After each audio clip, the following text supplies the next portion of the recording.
বাংলায় একটি প্রবাদ আছে, মানুষ যা চিন্তা করে সেটা নিয়ে জীবন গড়ে। এটা শুধু একটা প্রবাদ নয়, এটা একটা জীবন বিধান। এটা এক অসীম সত্য যা যুগে যুগে সফল মানুষদের জীবনে প্রমাণিত হয়েছে। নেপোলিয়ন হিল তার বিখ্যাত বইতে লিখেছিলেন, what the mind of man can conceive and believe it can achieve. অর্থাৎ মানুষ যা ভাবতে পারে এবং বিশ্বাস করতে পারে তাই সে অর্জন করতে পারে। কিন্তু তাহলে প্রশ্ন আসে, বেশিরভাগ মানুষ কেন সফল হয় না? তারা কি চিন্তা করে না? তারা কি নিজেদের সম্ভাবনাকে আবিষ্কার করে না? আজকের ভিডিওতে ঠিক এই প্রশ্নের উত্তর দেব। আর এই গল্পটির প্রতিটি শব্দ হয়তো আপনার জীবনের মোড় ঘুরিয়ে দিতে পারে। তাই মন দিয়ে শুনেন, কারণ এক একজনের সাধারণ মানুষের গল্প অসাধারণ অনুপ্রেরণা দিতে পারে। একটি ছোট শহরে এক পুরনো রেল স্টেশন। সেই স্টেশনের প্ল্যাটফর্মে বসে থাকতো একজন ভিখারি। দিনের পর দিন সে ট্রেন আসার অপেক্ষা করত। যাত্রীদের কাছে গিয়ে বলতো, কিছু দান করুন বাবু। একদিন সে একইভাবে ভিক্ষা করতে গিয়ে সে দেখে একটি ভিন্ন রকমের লোক। সুইট টাই পরা, চকচকে জুতো, পরিপাটি চুল। লোকটির চেহারা, চলাফেরা সবই বলে দিচ্ছিল সে একজন সফল এবং ধনী মানুষ। ভিখারির মনে হয় এই মানুষটা অনেক টাকা দিবে, নিশ্চয়ই আমার ভাগ্য খুলে যাবে আজ। সে ধনী লোকটির কাছে গিয়ে হাত বাড়ায়, কিন্তু তখন ঘটে আশ্চর্য এক ঘটনা। লোকটি ভিখারির দিকে তাকিয়ে বললেন, তুমি কি সারা জীবন শুধুই চাও? বিনিময়ে কখনো কিছু দিয়েছো কাউকে? ভিখারি কিছুটা হতভম্ব হয়ে যায়। সে জবাবে বলে, সাহেব, আমি তো একজন ভিখারি মাত্র, আমি কি দিতে পারি কাউকে? লোকটি মৃদু হেসে বললেন, ঠিক এই কারণেই তুমি সারা জীবন শুধু চাইবে কিন্তু কিছুই পাবে না। আমি একজন ব্যবসায়ী, আমি লেনদেন বিশ্বাস করি। তুমি যদি আমাকে কিছু দিতে পারো তাহলে আমি তার বিনিময়ে তোমাকে কিছু দিতে পারি, কিন্তু যদি না পারো তাহলে আমার পক্ষেও কিছু দেওয়া সম্ভব নয়।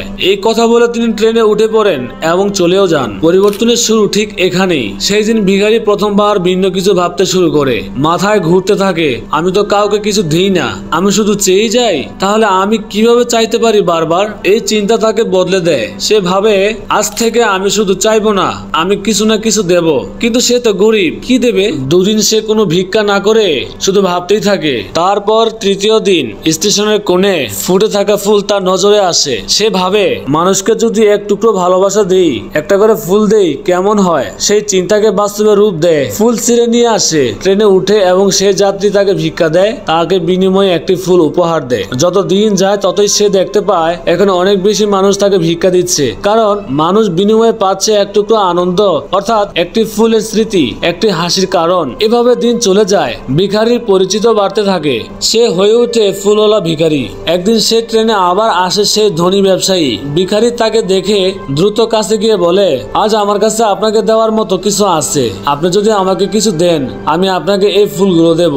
ব্যবসায়ী মুচকি হেসে কিছু টাকা দেন আর বিনিময়ে পান কিছু ফুল। তিনি তখন বলেন, আজ তুমি আর ভিখারি নাও, তুমি একজন ব্যবসায়ী। চিন্তার বদল মানেই জীবনের বদল। সেই একটা কথা, তুমি কি কাউকে কিছু দিতে পারো? ভিখারি চিন্তা বদলে দিয়েছিল। সে ভাবতে শুরু করে, আমি একজন ব্যবসায়ী, আমি ফুল দেই, ভালোবাসা দেই, হাসি দেই। আজ আমি আর ভিখারি নই, আমি একজন সফল ব্যবসায়ী। এবং এই বিশ্বাস তাকে পরিবর্তনের দিকে ঠেলে দেয়। এরপর থেকে সে কেবল ভিক্ষা নয়, ফুল বিক্রি শুরু করে। ধীরে ধীরে আরো ফুল সংগ্রহ করে, মানুষের ভালোবাসা পায় আর আয় বাড়তে থাকে। কয়েক বছর পর সে ভিখারি একজন সফল ফুল ব্যবসায়ী হয়ে গেল। যে মানুষ একদিন বিশ্বাস করত তার কিছুই নেই, সে মানুষ আজ নিজের চিন্তা বদলে একটি নতুন জীবন গড়েছে। এই গল্প থেকে শেখার বিষয় হলো এই যে, গল্পটা আসলে একটা প্রতীক। একটুখানি ভাবনার পরিবর্তন, একটুখানি চেষ্টা, কাউকে দান করার মতো ছোট কিছু থাকলেই জীবন পাল্টে যেতে পারে। আপনি কি শিখবেন এই গল্প থেকে?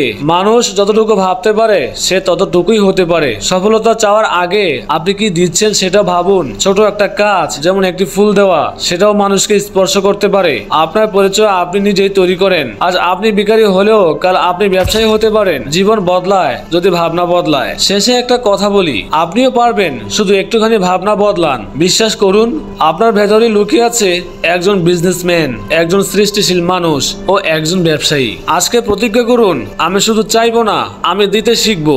আমি কেবল স্বপ্ন দেখবো না, আমি আজ করব সেই স্বপ্ন পূরণে।